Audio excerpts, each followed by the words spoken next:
Welcome back to Rapid Flow. My name's Eric, I'm the founder, and today is a very big day for us, and we hope also for you. This is a first look at Omniclock, our brand new VST plugin with which you can shift the MIDI clock of any device connected to your DAW. So today we're going to be sharing the backstory with you of why we made this, of course, how it works, how the MIDI mapping works, what a difference it makes when your hardware devices are really synced tightly to the DAW. And I'm also going to be showing you the shuffle functions, which just add a whole other layer of creative options to your MIDI devices. Yes, you heard that right. We're shuffling MIDI clock. And a big shout out to Jose, our developer who built this. I don't know how you did it. It's insane, but it's amazing. Thank you, man. It's awesome.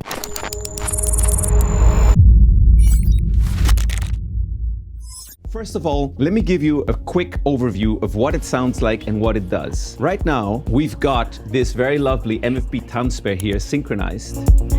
And it's there, it's kind of reminiscent of what it sounds like when you send clock from most of the DAWs. It's not quite on point though, is it? Let's shift it. Let's take it out. Let's bring it back. You hear what a difference it makes if the beat is exactly in the pocket? Now let me show you what happens when we add shuffle.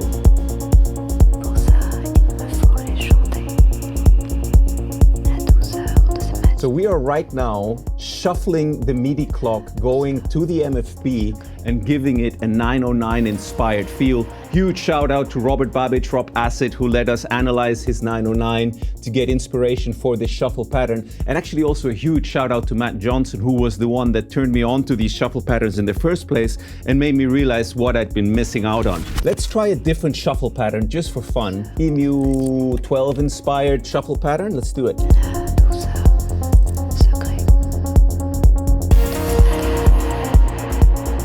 Or maybe an MPC 60 inspired pattern.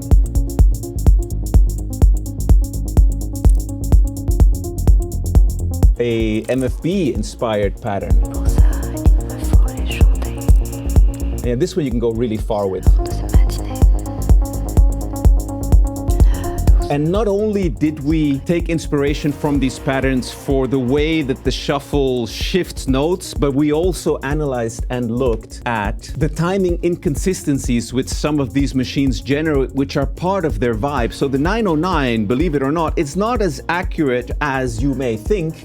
And for example, the MPC 60 is more accurate than it. The M3K almost has no variation, but something like the Lindrum has a ton of like jitter and kind of movement in the way it outputs its samples, and we've actually gone in and looked and analyzed that and given that life to your machines that are connected in your studio via MIDI clock to your DAW. So let me tell you about the backstory of why we built this, like how we came to the point that we thought this was an important thing to do. So right now you're looking at the ERM multi-clock. This is an incredible device. This is the device that trained my hearing to understand the importance of how devices can actually be synced to MIDI clock in the DAW. It's an amazing device. However, every time I showed this on our YouTube channel, the most often given comment is, this is super cool, but man, is it pricey.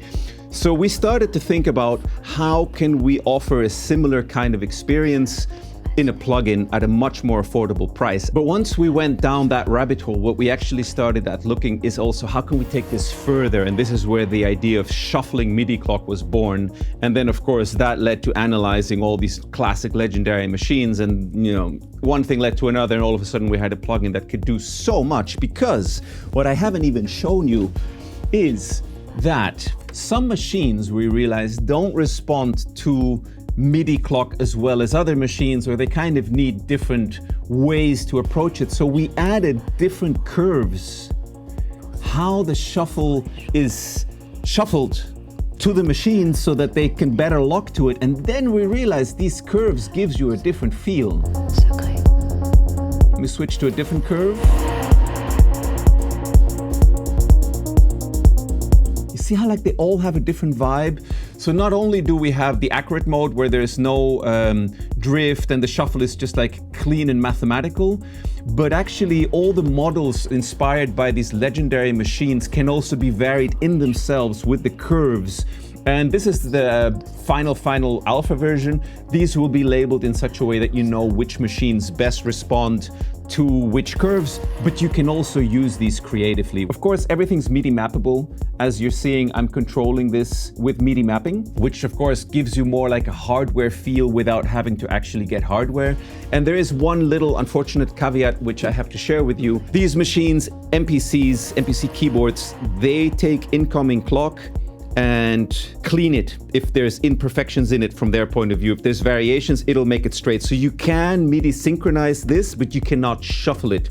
We will be reaching out to InMusic to see if we can maybe get them to put a mode in where it actually still listens to the MIDI clock as it is. But yes, as part of our alpha testing, we've tested machines from Akai, from Behringer, from Arturia, from Korg, from Roland, and of course, you know, all this other gear that we have here in the studio. So right now, everything in the studio here is clocked from this.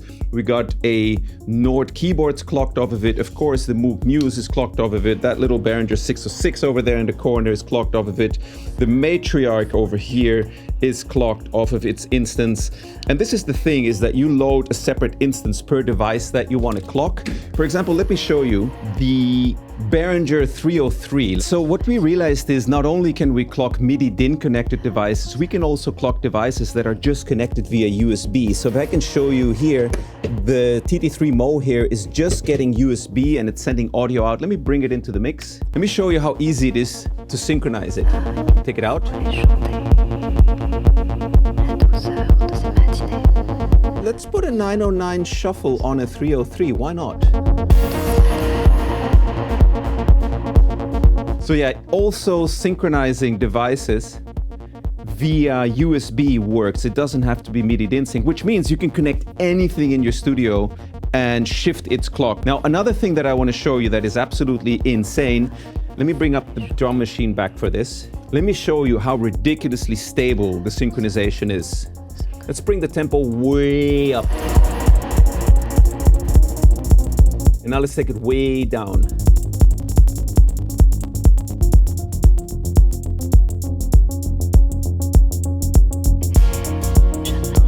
Yeah, those shuffle patterns, man, they make a difference.